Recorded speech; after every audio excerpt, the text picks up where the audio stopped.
In this video, I'm going to show you how we attract hundreds of leads every single month para sa service business namin and how we converted 5 to 15 of those into paying clients na ginagamit din ng other six-figure freelancers and agency owners para mas mapalaki pa yung business nila. And no, this is not about another scripts or another templates na gagamitin lang natin and majority of people nakita na yon kasi guess na yon or amoy na nila na templated lang yung mga bagay-bagay. Nothing wrong with templates, but what's important is itong papakita ko sa iyo kasi once you understand this, then we can apply it to almost any scripts or templates na meron tayo. So let's begin.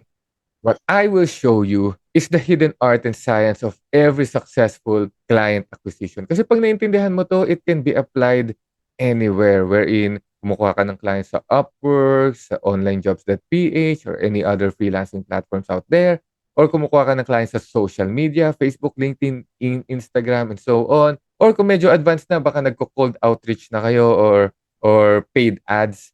Applicable to anywhere. And I know it's true because I've been working with hundreds of freelancers and agency owners na ginagamit to have that consistent revenue so that eventually they can still live the lifestyle they desire. Kasi constantly na may pumapasok na cash flow and leads sa business nila. And one of the first things na kailangan natin maintindihan para magawa to is that if you want to have that consistent results and output sa business natin, ito yung mga consistent cash flow, consistent sales, then we need to understand that we need to have consistent input. Hindi dito uubra yung tipong isang gawaan lang tapos okay ka na forever. Kasi parang gutom lang yan. Parang gutom lang yan, di ba? Yung gutom, kahit na kumain ka ng lunch, after a while, magugutom ulit tayo and maghahanap tayo ng dinner. Right? Kasi constantly tayong nagugutom. So, ibig sabihin, need din na constantly nagpo-produce tayo ng pagkain para hindi tayo magutom. Same goes sa business natin. If we don't have that consistent ability to produce leads para sa business natin, then mahirapan din tayo magkaroon ng consistent result pagdating sa sales and sa cash flow ng business. And the way you have that consistent input is by understanding how marketing and sales really work ba? Diba? How marketing and sales really work. So once you understand this, this will reveal what to say, when to say it, and how to say your message to your ideal clients. And to simplify kung paano ba nag-work yung marketing and sales, for me, ang nag-work talaga sa akin is understanding na yung marketing and sales para yung basketball. If you're a Filipino, kung Pinoy tayo pare-pareho, familiar naman tayo sa basketball, di ba? And sa basketball, isa lang naman yung rule, ma-shoot yung ball. In our case, yung basketball, yung bola, is parang ito yung ideal prospects natin. Yung dribbling ng ball, yun yung marketing. And yung shooting ng bola, yun yung sales. Diba? Yun yung sales. So the way we win the marketing and sales game is to make sure na mas parami ng parami yung pumapasok or nasushoot nating ball dito sa ating court so that manalo tayo. Diba? The problem lang kasi with most people is pagkakuha pa lang nila ng bola, kahit na, for example, imagine full court na basketball, and nandun ka pa sa court ng kalaban, kakakuha mo pa lang ng bola, and you're trying to shoot the ball na agad. Di ba? Hail Mary. Ganyan. And I tell you, kahit na sila Steph Curry or sila LeBron James or any best players out there will be having a hard time shooting that ball because that's not the way the game works. Diba? So, we need to understand paano ba mananalo sa game. So, paano ba mananalo? Well, pagkakuha mo ng bola, ang goal is to dribble the ball closer and closer to the basket wherein na pag nalibre ka na, lalo na kung sobrang lapit, then kahit hindi ka pa basketball player, almost anyone can shoot that ball. Di ba? Ganun din sa atin. If we want to make it easier for us to generate leads on a consistent basis, we want to understand how to bring our people closer and closer to the basket. And the way to do that is by understanding kung ano ba yung mga pumipigil sa mga potential clients natin to buy our services. Ano ba yung mga kailangan nating ma-press na button in their heads so that they can start, having that realization na kailangan nila ng services natin and willing sila magbayad ng fee for our services. So, ano ba yung mga pumipigil sa kanila to buying our services? Diba? 4 yan in my experience. Number 1 is they don't trust you yet. Most probably, kaya hindi pa binibili ng mga clients natin yung service natin kasi hindi pa nila tayo pinagkakatiwalaan, hindi pa nila tayo pinagkakatiwalaan to the point na hindi nila tayo bibigyan ng time and attention, 'di ba? So, 'pag walang time and attention towards sa'tin, mahirap talaga silang bumili ng service natin, right? From there is they don't trust the path or the solution on how we solve yung problem. Hindi pa 'to yung product, hindi pa 'to yung service, ito pa lang yung solution or yung path kung paano natin sila matutulungan. For example, if you're an email marketer, then yung path is email marketing. 'Pag hindi pa sila naniniwala na yung email marketing yung kailangan nila sa business nila, mahihirapan tayong ibenta sila, 'di ba? Same goes sa mga nagbo-bookkeeping or copywriting. 'Pag hindi pa sila naniniwala sa value nung service na yun, hindi pa nila i-co-consider yung service natin. So, yun yung second thing that stops people from buying. Third is they don't trust your product or service yet. So, yes, pwedeng naniniwala na sila sa'yo, binigyan ka na nila ng time. Yes, pwedeng naniniwala na sila sa path or sa solution. Alam na nila na yun yung kailangan nila for your service. Pero baka yung mismong service, hindi pa sila nagtitiwala. Meron pang mga questions sa isip nila before they they even consider to buying our service. So we want to handle that, 'di ba? We want to handle that sa ating mga messaging. And finally is they don't trust themselves. Okay? This is one of the important thing na we need to understand kasi pwedeng naniniwala na sila, pwedeng alam na nila na yung solution mo, yung kailangan nila sa business, and pwedeng alam na nila na yung service mo yung kailangan nila para ma-solve yung problem nila. However, if they don't trust themselves na getting your service will solve their problem, like yung timing, hindi pa tamang timing, and so on, then mahirapan tayong i-convert sila. So understanding those things can help us know what to say during our marketing and sales messaging. Di ba? So ano yung magiging itsura niyan pag unti-unti na natin siyang from high level, unti-unti na tayong pumupunta sa details. So paano yung itsura niyan sa ating marketing and sales? So how marketing and sales work? Well, first, before anything else, before mo ipakita yung iyong product or services, we want to get their attention first. Kasi kung walang attention, then hindi natin mapapakita yung value ng service natin. From there, is even before pakita yung offer natin sa kanila, we want to create demand first sa ating service. Meaning, we want to tap into their heads and educate them to understand na yung solution natin, whether that's email marketing, bookkeeping, video editing, or kung ano mang service na pinoprovide mo, yung solution na yun or yung path is yung kailangan nila to solve their business problem. Once naintindihan nila yun, then we need to justify na yung service natin is the solution na hinahanap nila para ma-solve yung problem na yun. Kasi pag na-justify natin yun, then pwede tayong magkaroon ng first date na tinatawag namin. Yung first date, ito yung isa sa first project or test project wherein meron ng value exchange. For our service, magbabayad sila ng money, whether dollars ba yan or peso. So, paano siya nag-work? Kasi itong getting attention, the reason why we wanna do that is we need to understand deep down in their heads, they are answering this question, worth ba yan ng time ko? Diba? Worth ba yan ng time ko? Ang busy-busy ko, ang dami kong ginagawa sa business, so bakit ko papakinggan yan? Diba? So, kailangan muna nating makuha ito before anything else. Once nakuha natin yung attention nila, kailangan naman nating masagot sa isip nila is, paano ba siya nag-work? Kasi baka mamaya, hindi ko naman kailangan yan. So, pakita mo muna sa akin paano ba siya nag-work. Right? So, from there, once na mapakita natin, sige, pakita natin paano siya nag-work, 1, 2, 3, 4, 5, ganito. Then from there, we want to justify na yung idea by showing them how our services or our products can be the, custom solution para sa specific problem na meron sila. Right? Obviously, merong mga productized na service but still, we can still position yung service na yon specifically sa problem na meron yung potential clients natin. Kasi pag nagawa natin yan, then ang trabaho na lang natin is to inspire them to get our services. Kasi timing na lang yung problema or meron na lang onting question sa isip nila pero ready na sila to buy. Right? So are you seeing the value na very important talaga na dumadaan sila sa process para magkaroon ng consistent na leads sa business natin. Kasi pag nagawa natin yan, then nasasagot natin tong mga questions na to sa isip nila. Yung trust, nakukuha natin by getting their attention kasi gusto natin pakita na valuable itong papakita ko sa inyo. Worth it ng time mo 'to. Once na nakuha natin yung attention, then it's all about creating demand na, teaching them, educating them na ito yung solution na need to solve a specific problem na sino-solve mo sa business nila. Once na naniwala na sila do'n, then it's very important na yung pag-propose natin ng offer, yung nasa sales page mo or nasa proposal mo is something na will make sense for their specific situation. Kasi once they do, then it's all about inspiring them to take action and get your service. So once we figure that out, ang goal is to connect that na sa ating marketing and sales. So paano yun? So itong getting attention, worth ba yan ng time or attention ko? Then the way to do that, the way to get their attention is to find the problem that they are fed up with.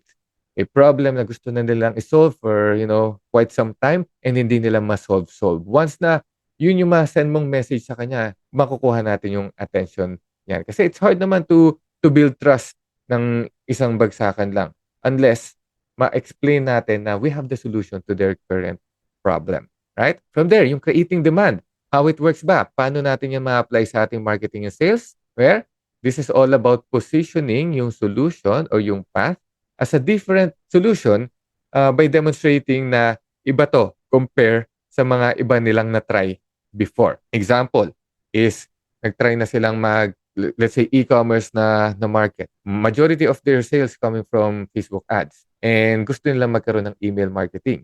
However, nag-try na sila ng email marketing pero bakit hindi pa rin gumagana? Kasi baka mamaya, merong silang ginagawa sa email marketing like maybe shotgun approach, isang email for everyone. So, very challenging yun. Unlike yung solution na gusto mo ipakita sa kanila wherein meron silang kanya-kanyang specific journey. Depende kung saan nag-opt-in yung mga leads nila sa lead magnet. Then, you can have a segmentation and more personalized messaging sa email marketing campaigns na gagawin mo. And if yun nagawa mo, then you will grow your sales through email marketing. Diba? Something like that. Yun yung mga gusto nating ma-catch. And once naniwala na sila dun sa solution mo, then we can justify our service by being the only person or the only business who can do that specific thing for them. Okay?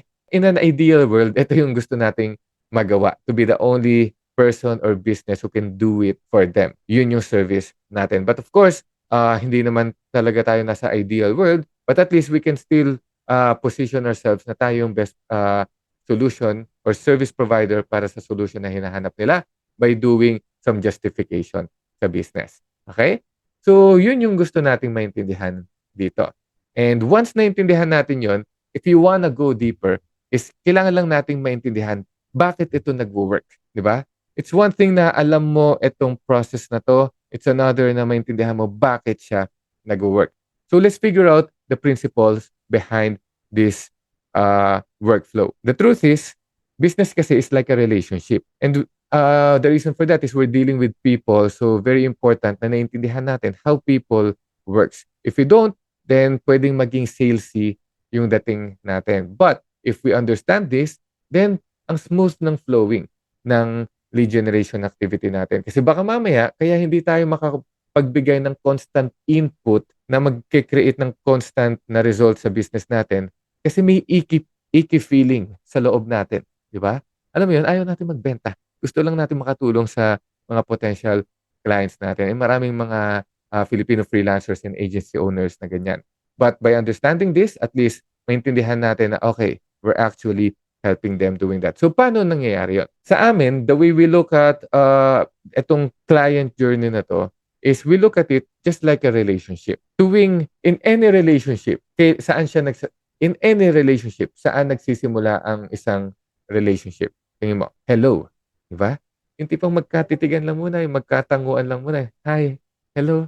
Diba? It all starts with a hello. Once we do that, then it's all about having a chat muna. Wala munang any commitment. Usap-usap lang. Let's see kung meron bang spark na mangyayari. So, yun yung tinatawag naming free coffee. And once we have that free coffee, mukhang may spark, mukhang okay nga tayo then it's time to have that conversion wherein mag-switch na tayo from no commitment to having that commitment na. Like, okay, I think pwede na nating seryosohin 'to and let's see kung, match ba talaga tayo. Kasi 'pag match, dun papasok yung first date natin, 'di ba? And obviously, I cannot go deeper about these principles, but I hope you're seeing the connection of all of this na lahat ng ginagawa natin for our marketing and sales is coming from the root cause na tao lang talaga tayo. We're dealing with people out there and we want to follow these laws kasi if we don't, mas magtutunog salesy tayo, 'di ba? So I hope I'm making sense so far. So ang tanong lang naman ngayon is paano natin siya ma-apply sa ating day-to-day work, 'di ba? Paano na natin siya gagawing practical reality? So, sample hello dito is the way you get attention for other people is as simple as magko-connect ka or magme-message ka sa kanila like nag-connect ka sa Facebook or LinkedIn and then "Uy, thank you for connecting," without any pitch. You just wanna get their attention. Yun lang, 'di ba? Ano pa yung mga ibang example? Short post that has insights about your ideal client's problems, 'di ba? Hindi kailangan i-explain lahat, pero ang goal lang is makuha natin yung attention nila. Introduction from a friend or a referral. Yun, hello na yun kasi ibang tao na yung mag-i-introduce sa atin sa potential clients, 'di ba? Nothing more, nothing less. And then other examples are email outreach. So pag nag-email outreach ka, yung first conversation natin is not to pitch them anything yet, but more of just to get their attention and ask if they have the problem that we can solve. Kasi if yes, we can proceed sa free coffee natin. Yung iba namang mga mas advanced stuff of saying hello is pwedeng paid ads or other, mga advanced tactics like partnership and so on. Pero yun yung mga pwede natin gawin for a hello. Sa free coffee naman, how we demonstrate our value, how we can create demand, at dito na papasok yung ating mga case study, paano gumana yung specific solution natin for other people, chat conversations, so nakikipag-back and forth ka na with potential clients, telling them kung paano nag-work yung solutions nyo, discovery calls, diba? By asking them questions, and then eventually, based sa questions nila, showing them na kung ano yung pwedeng solution or yung path, dun papasok yung free coffee. Di ba? Optimized profile, okay din yan, and so on and so forth. If you want more advanced stuff, pwede natin siyang ilagay sa any longer form na post or video with an in-depth explanation kung paano nag-work yung solution na pinoprovide mo. Lead magnet, same ganun din. Ang difference lang sa lead magnet at other long-form post and video is may email exchange para makuha nila yung lead magnet. And finally is yung full-blown website. Ito na yung website wherein naka-explain doon ano yung process nyo, paano siya nag-work, sino na yung mga natulungan nyo, and so on and so forth. Diba? Anything na we can give for free to educate them how our solution works. Kasi once okay na yan, we can bring them into this conversion tool wherein ito na yung pag-uusapan na natin yung ang service natin, ano ba laman yan, and so on and so forth. So, saan natin siya pwedeng ilagay? Yan na, sales calls. Di ba? As simple as ina-explain mo na kung paano nag-work yung solution mo. Panalong-panalo yan. Proposals. Yan. So, very important. Video sales letter. Ito yung parang sales letter or yung mga sales page na ina-explain lang natin through videos. Email newsletter, ito na yung pag pumasok sila sa email list mo, every now and then, ini-email mo sila about your service, paano nag-work yung service mo, and ini-invite mo silang makipag-work with you.